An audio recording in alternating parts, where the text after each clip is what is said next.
members, I'm sure the first thing you have realized is that I've restored the title Honorable. The day I read my formal communication to you and proceeded to suspend the 4 members, I never used the term honorable.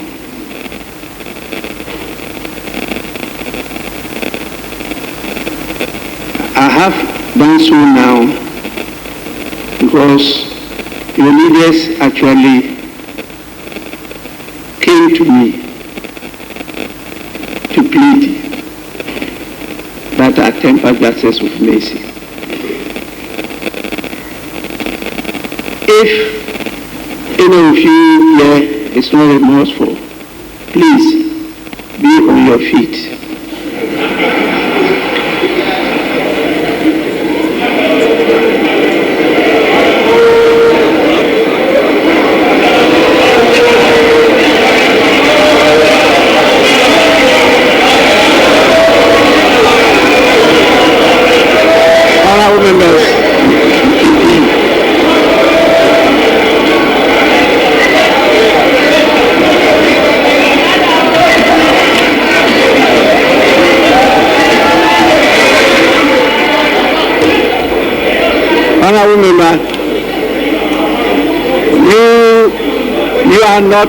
You are not, please.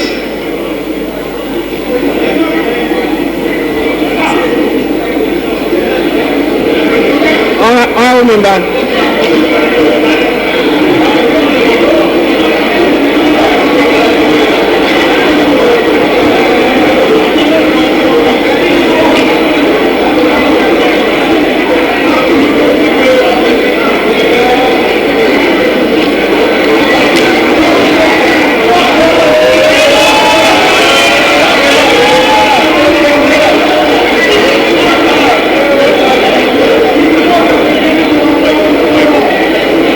Members,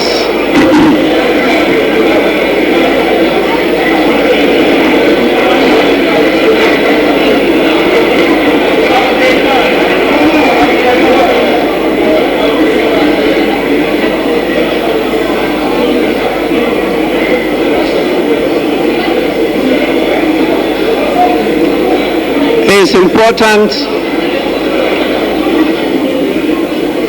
it's very important, and I can tell you I understand and appreciate what is happening. This house is often referred to as a house of might and majesty. Might because it's the combination of the sovereignty of all the people in the country.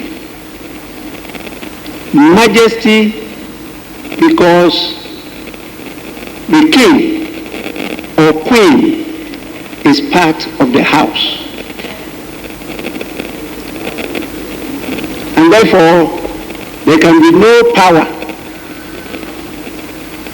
higher than that of Parliament. And the person who represents Parliament is the Speaker. And so I sit here and I exercise your powers, and I create an environment for you to be able to perform your function. And I go according to the rules. You can disagree with the Speaker, and the rules and the laws of Ghana permit you to do so, and also details out the procedure on how to handle the disagreement. But the rules are very clear as to what they refer to as disorder or contempt of Parliament. And for me to preserve and uphold that might majesty and dignity of the House, I should not shed any responsibility in applying and enforcing the rules. And that was exactly what I did. Even though some of the members are my personal friends, I refer to as sons.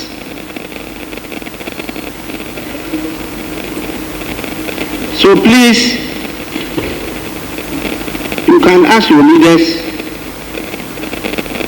when they approach me with this. Yes, as a father, when your son commits an offense, you don't punish the son to the extent that you break his or her leg. That becomes a big problem for you, the father. And nobody is perfect. We are all fallible. So I listened to the apology, and here it was repeated by the minority leader for and on behalf of the members of the caucus, and supported by the majority leader.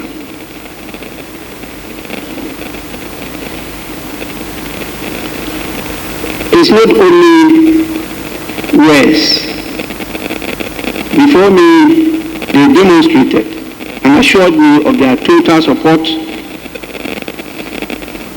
to me and the deputy speakers to ensure that we have an efficient and an effective functioning parliament in Ghana.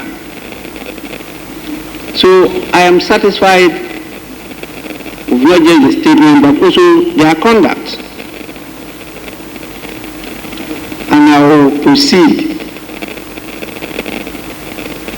to lift the suspension of the 4 members of Parliament that I considered were involved in disorderly conduct which amounted to contempt.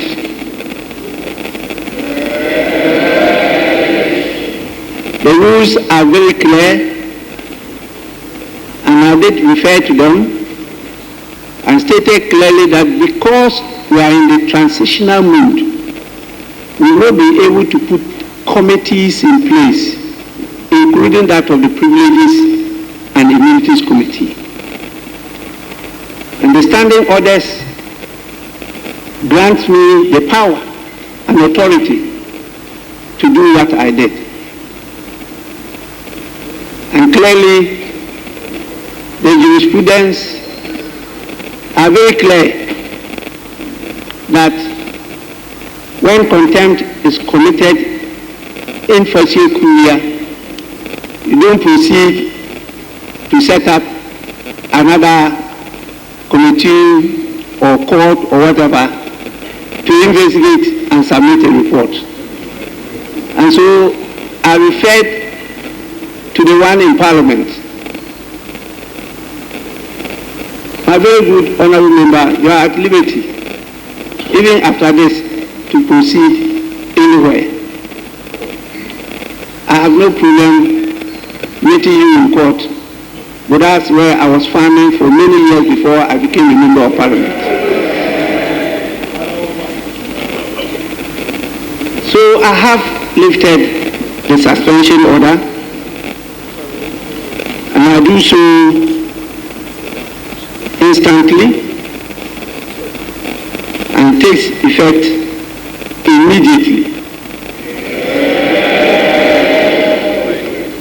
The honorable members so affected are permitted now to enter the presence of the House. I must say that they complied. They actually complied with the orders. And the standing orders are clear. And presence of Parliament is defined. And we have the men and women to enforce the law. And they actually did enforce the law. So I want to commend the members and also the law enforcement agencies Marshal Department, the police service for their support.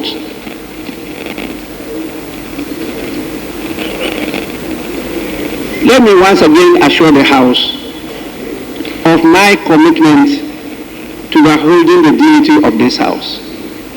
All of you seated here, I am responsible for upholding your rights and protecting all of you.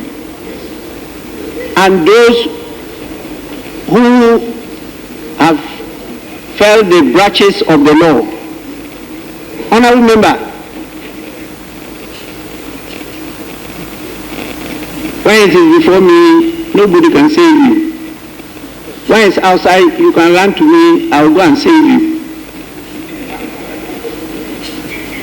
And you can ask your colleagues. A lot has come before me, and I've always intervened, both sides, to protect the members and to save them. You can ask all the state agencies involved.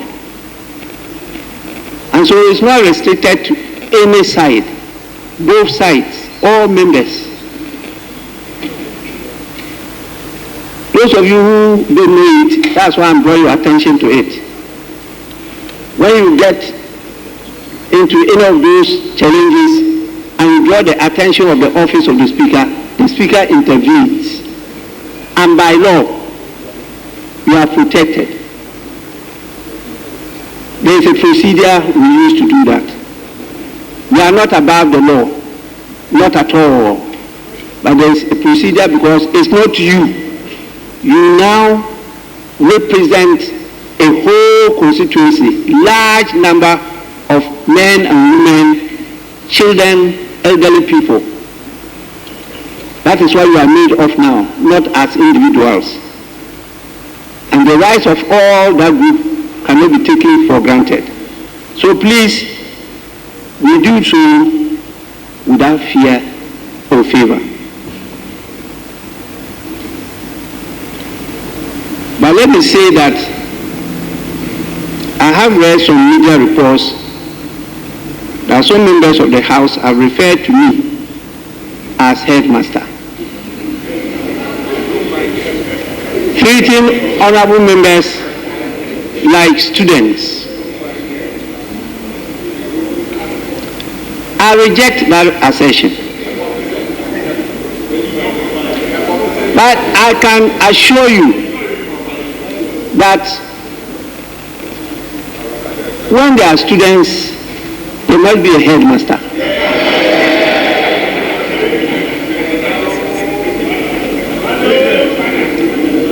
If you don't have a headmaster, you know what is going to happen in the school. The former Minister of Education is nodding his head. But I'll end by saying this, which is better captured in Latin. It says, qui multum datum.